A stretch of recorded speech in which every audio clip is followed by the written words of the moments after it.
बिस्मिल्लाहिर्रहमानिर्रहीम। अस्सलाम वालेकुम प्यारे व्यूवर्स, उज़मास किचन में वेलकम। जैसे कि आप देख रहे हैं इंट्रो में, ये हमने बनाए हैं जी आज चिकन के चपली कबाब। आपने वीडियो को स्किप नहीं करनी, मैं आपको बहुत सारी ऐसी चीज़ें बताऊंगी कि जो इसमें डालें और कुछ ऐसी चीज़ें जो ना डालें तो सही असली चपली कबाब बनते हैं। ये मैंने मशीन का कीमा ले लिया था बारीक पिसा हुआ, और एक प्याज दरमियाने साइज़ की, उसको मैंने ऑमलेट कट उसको चॉप कर लिया है, ठीक है। और ये तकरीबन 3 चम्मच हैं धनिया, सब्ज़ धनिया, इसको मैंने बारीक काट लिया, यानी 3 चम्मच के बराबर। और ये 2 हरी मिर्चें हैं, इनको मैंने बारीक चॉप कर लिया, बारीक बारीक काटना है, ठीक है। और ये खुश्क मसालों में दड़ा मिर्च है, नमक है, सुरख मिर्च पाउडर है आधा चम्मच, गरम मसाला आधा चम्मच, और काली मिर्च पाउडर आधा चम्मच। ये है अनारदाना बारीक पीस लिया है 1 चम्मच चाय का, और एक पेरी पेरी पाउडर है, ठीक है। ये मैंने आपको बताया है उसमें चिकन पॉपकॉर्न्स में ना, वो आप मेरी वीडियो देखिएगा, मैं उसको लिंक दे देती हूँ इसके अंदर, डिस्क्रिप्शन में भी दे देती हूँ, तो वहाँ से आप देखिएगा कि ये बस डाल दिए। अगर आपके पास नहीं है तो कोई मसला नहीं है, ठीक है। 1 अदद अंडा। दड़ा मिर्च आपने अपने हिसाब से लेनी है, मैंने इसमें आधा खाने का चम्मच डाला है, या 1 चाय का चम्मच कर लें, ठीक है। नमक हस्बे जायका, सुरख मिर्च पाउडर वो भी मैंने आधा चम्मच लिया है। अच्छा, अब आपको मैं बताऊंगी कि कौन सी चीज़ें किस किस टाइम पे डालनी है, ठीक है, और कौन सी चीज़ें नहीं डालनी तो इसका जायका चपली कबाब का आता है। अच्छा, ये जो ख़ास इसके अंदर एक चीज़ है, ये है मकई का आटा। ये मैंने 2 चम्मच ले लिए हैं। मकई का आटा, अगर लाल वाली मकई का आटा है वो भी चलेगा, लेकिन वाइट वाला जो है वो बहुत अच्छा होता है। अच्छा, अब आपने इसको ना बहुत अच्छी तरह ना सख्त हाथों से इसको आपने मसलना है बहुत अच्छे तरीके से। अच्छा, एक बात याद रखें कि चपली कबाब बनाने के लिए कभी भी चॉपर में कीमे को नहीं करना, ठीक है। जब ये सारी चीज़ें आपने बहुत अच्छी तरह मिला दी हैं, बहुत अच्छी तरह, फिर उसके बाद ये एक बड़ा टमाटर है या 2 छोटे कर लें, इनको मैंने बारीक काट लिया, चॉप कर लिया, जिस तरह प्याज को किया था उसी तरह ही। अब ये भी आपने सख्त हाथों से इसको भी बहुत अच्छी तरह मिक्स करना है कि टमाटर कुछ साबुत हों, कुछ पिस जाएं। अब ये मैंने 1.5 चम्मच ले लिया है साबुत धनिया, और ज़ीरा थोड़ा सा 1/4 चम्मच, क्योंकि ज़ीरा फिर कड़वा कर देता है। इस टाइम पे कूट के उसको मिलाना है सबसे आखिर में, ठीक है। और इसको फिर आप अगर टाइम है तो रख दें, नहीं तो ये 15-20 मिनट के बाद भी बहुत अच्छा ये मिक्सिंग हो जाती है। और अनारदाने को बिल्कुल बारीक पीस लेना है।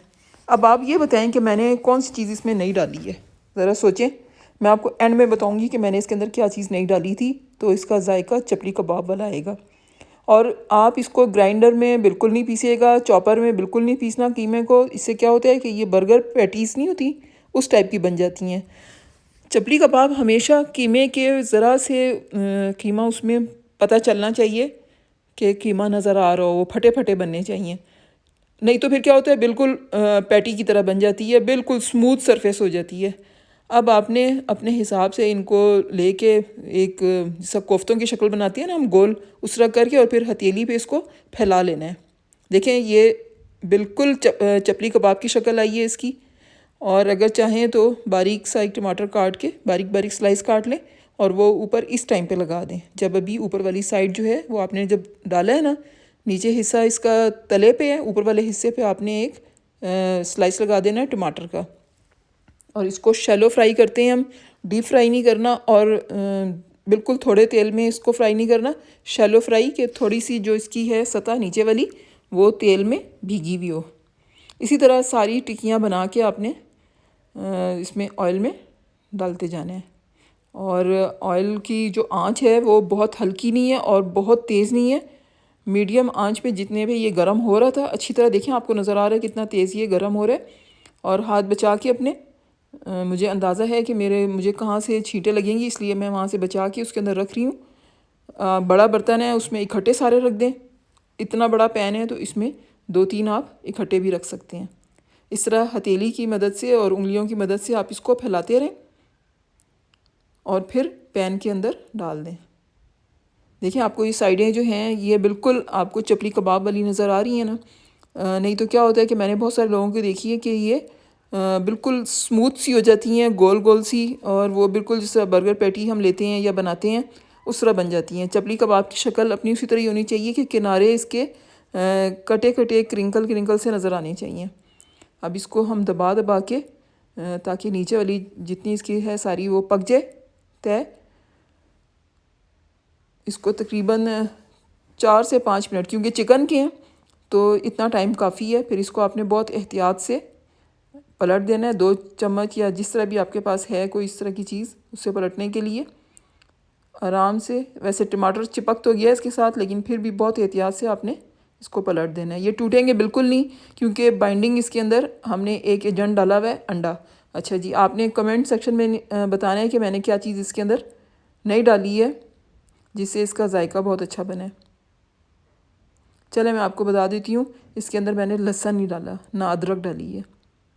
लहसुन और अदरक जो हैं वो बहुत तेज़ उसकी खुशबू होती है, वो चपली कबाब की खुशबू को ख़त्म कर देती हैं। जो इसकी अपनी खुशबू होती है ना इसके अंदर आ रही होती है। अब अनारदाने की और साबुत धनिया, इसकी खुशबू जो इतनी खूबसूरत इसके अंदर आ रही है। और जो मसाले मैंने डाले हैं, पेरी पेरी मसाला जो है वो ऑप्शनल है, वो मैंने बनाया हुआ है। आपको मैंने बताया था जब मैंने बनाया था चिकन पॉपकॉर्न्स में तब बनाया था, तो वो काफ़ी सारा बन गया था, वो मैंने उठा के रख दिया है। अब इस तरह की डिशें बने तो उसमें 1 या आधा चम्मच आप डाल सकते हैं, क्योंकि वो काफ़ी तेज़ मसाला है। जब आप देखें कि अच्छी तरह फ्राई हो गए हैं चपली कबाब, जितना आपको कलर इसका चाहिए, अब साइडें इसकी काफ़ी अच्छी फ्राई हो गई थी, तो हम इसको निकाल लेते हैं। इसी तरह हमने सारे जो हैं चपली कबाब वो बना लिए हैं। ये मैंने आधा किलो से थोड़ा सा ज़्यादा, तकरीबन 550-600 ग्राम ये कीमा था, उसके मैंने बनाए हैं ये देखें। और माशाल्लाह ये कितने खूबसूरत बने हैं और जायका तो इनका लाजवाब है। ये आप ज़रूर ट्राई कीजिएगा। और लहसुन और अदरक बिल्कुल ना डालिएगा। और बाकी जो मसाले मैंने आपको बताए हैं वो डिस्क्रिप्शन में मैंने दे दिए हैं, वहाँ से देख लीजिएगा। मिलते हैं एक और डिश के साथ। अल्लाह हाफिज़।